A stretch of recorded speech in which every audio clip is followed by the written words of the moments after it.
उसको oxygen cylinder क्यों दिया जाता है? हम लोग जो हवा में सांस लेते हैं तो हवा में 71% हमारा नाइट्रोजन है जो हमारे सांस के काम में नहीं आता है, 21% ऑक्सीजन है यही काम में आता है। तो हम लोग जो सांस लेते हैं वो 21% ही ऑक्सीजन लेते हैं, जिसमें छोड़ते हैं लोग तो 16% ही छोड़ते हैं, यानी 4% के आसपास में वो CO2 में बदल जाता है।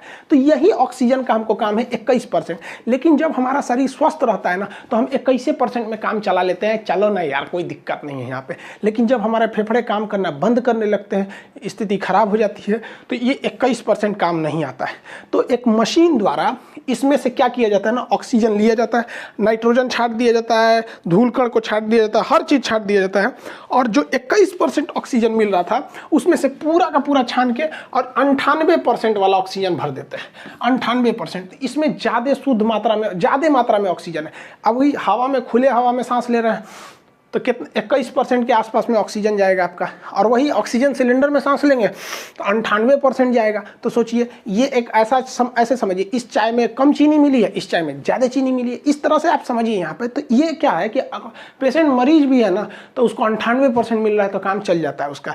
ये ऑक्सीजन सिलेंडर, ये इसी वजह से मरीजों में इसकी डिमांड ज़्यादा बढ़ जाती है। ऑक्सीजन का लेवल जब आप पल्स ऑक्सीमीटर से नापते हैं और आपका ऑक्सीजन लेवल अगर 94 से नीचे जाता है, 94% से नीचे, तो आपका ऑक्सीजन की जरूरत होती है। लेकिन ऐसा नहीं है कि 92 या 90 आ गया तुरंत आप ऑक्सीजन पे बैठिए। इसके लिए प्रोन पोजीशन का यूज कर सकते हैं। प्रोनिंग पोजीशन बहुत पहले से चलता आ रहा है। देखिए हमारे फेफड़ों के जो बीच के हिस्सा होता है वो काम नहीं करता है जनरली, वो ऐसे एक्स्ट्रा में पड़ा रहता है। लेकिन जब हम प्रोन पोजीशन पे करते हैं तो उस पर लोड पड़ता है और वो भी काम करने लगता है। इसके लिए क्या करना चाहिए, इंसान को उल्टा लेट जाना चाहिए और सीने के पास तकिया लगा लेना चाहिए। देखिए ये लेटा है, सीना के पास तकिया लगा दीजिए, आधा घंटा तक ऐसे करना चाहिए। इसके टोटल 4 स्टेप होते हैं। एक उल्टा लेट जाइए, सीने के पास तकिया लगा लेते हैं आप।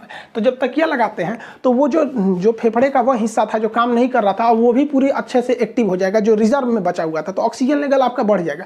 इसका एक और भी होता है प्रोन पोजीशन का, जैसे एक तो ऐसे तो पूरा उल्टा लेट गए और करवट भी घूम के लेट सकते हैं। एक बार इस करवट में, याद रहे करवट जब रखिए दोनों हाथ उसी साइड में रहे, फिर दूसरे करवट में दोनों साइड उस साइड में रहे। उसके बाद आप पीछे तकिया लगा के बैठ भी सकते हैं।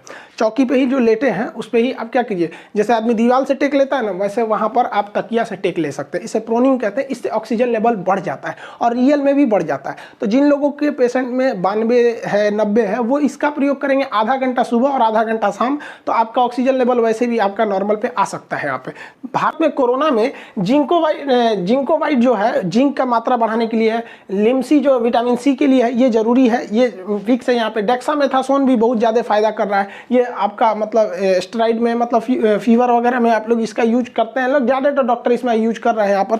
साथ में इसमें खून के थक्के बनने की समस्या ज़्यादा आती है, तो डॉक्टर के प्रिस्क्रिप्शन के हिसाब से एंटीकोगुलेंट मिलाना पड़ता है जो खून को थोड़ा पतला कर देता है ताकि गाढ़ा होकर थक्का ना बन सके।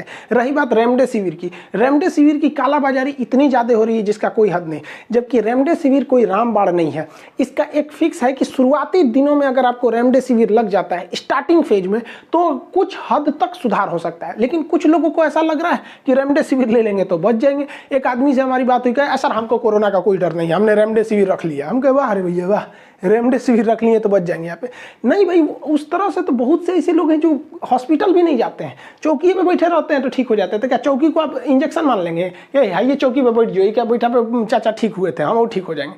ये इलाज है लेकिन 100% नहीं है, कुछ में ही ये रेमडेसिविर काम कर रहा है। इस लड़ने के लिए कनाडा की कंपनी जो थी, सैनिटाइजर थे, उसने ना, कंपनी का नाम था, उसने एक नोजल ये स्प्रे बनाया। इस स्प्रे को करने से 7 दिन के अंदर अंदर कोरोना क्या हो रहा है, उसका लोड घट के 0 तक आ जा रहा है। 99% इसका है। ये बहुत शानदार काम कर रहा है और इसे लेने के लिए किसी डॉक्टर की जरूरत नहीं है।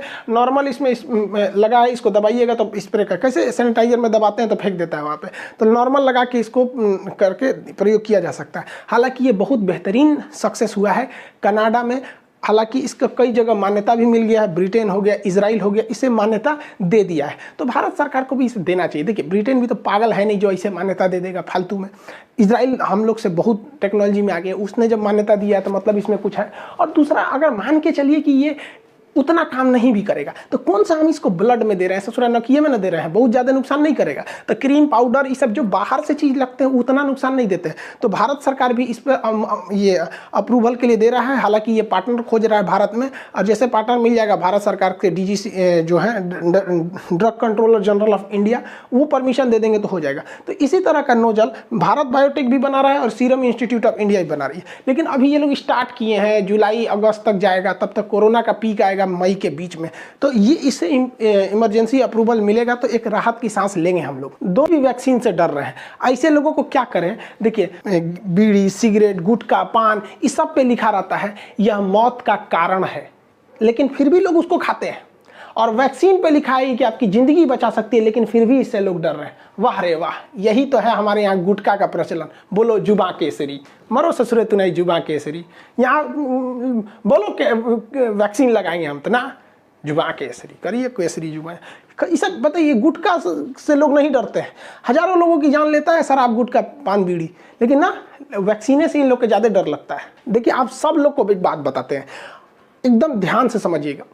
15 मई तक, 15 से 20 मई मान के चलिए, 20 मई तक अगर आप अपने आप को कोरोना से बचा लेते हैं तो आपके बचने की संभावना बहुत ज़्यादा हो जाती है, क्योंकि गवर्नमेंट हर उस सिस्टम को अब ठीक कर रही है। लेकिन इस सिस्टम को ठीक करने में 15 से 20 दिन का समय लगेगा। और अगर अभी आप जाके हॉस्पिटल में एडमिट होते हैं ना, तो ना ऑक्सीजन मिलेगा, ना दवाई वाई कुछ ना मिलेगी, सीधे जाएंगे ऊपर यहाँ पे। इसलिए अभी बचने की कोशिश कीजिए, अभी बहुत ज़्यादा रिस्की चल रहा है। 15 से 20 मई तक अगर आप बच गए ना, तो उस समय तक ऑक्सीजन भी अवेलेबल हो जाएगा, हर चीज़ें अवेलेबल हो जाएंगी। नोजल स्प्रे का हो सकता है कि उस समय तक अप्रूवल भी मिल जाए यहाँ पे। लेकिन अगर इधरे लापरवाही कर देंगे ना, तो फिर समझ जाएंगे। जिनको कोरोना हुआ है ना, देखिए कितना भयानक त्राहिमाम मचा हुआ है, लग रहा है शमशान घाट तो लग रहा है जैसे दिवाली है वहाँ पर, इस तरह से हो गया। तो कैसे भी हाथ जोड़ के कह रहे हैं बबू भैया दादा जो है आप लोग, जहाँ बड़ा लोग वही जा रहा, ढेर छटपटेला की जरूरत नहीं है। कई जना के बुझाता कि कोरोना कुछ ना, जिनका जाके देखा हॉस्पिटल में का हाल भइल बा। तो सब लोग को कहते हैं भाई साहब बस 15। वैसे भी आप देखिए, हम अपने चैनल पे कोई भी बात को पूरी तरह से रिसर्च करने के बाद ही बताते हैं, इसलिए बता रहे हैं। नहीं, अगर नहीं सुधरेंगे तो पर डे भारत में 5 से 6 लाख कोरोना के मरीज मिलने लगेंगे। इसलिए थोड़ा दिन और संभल के रहिए। अमीर आदमी को कोरोना से डर लगता है, बेचारा गरीब इंसान को लॉकडाउन से डर लगता है। बेचारा की रोजी रोटी चली जाती है, डेली कमाने वाले हैं लोग, उनका कमाई भी बंद हो जाता है। हालांकि इन अमीरों ने बहुत सारे योगदान भी दिए हैं, चाहे वो वेंटिलेटर हो, ऑक्सीजन के टैंक हो, या अपनी फैक्ट्री से ऑक्सीजन हुआ हो, या बहुत ही मोटे रकम में इन्होंने दान भी दिया है। ऐसा नहीं है कि ये लोग नहीं है, बहुत बेहतरीन। हाँ, वैसे ही लोगों ने दान नहीं दिया जो विदेशी कंपनियां भारत में है, उन लोगों ने पैसा वैसा नहीं दिया है। इसलिए अपने स्वदेशी पर ज़्यादा बल दीजिए। अब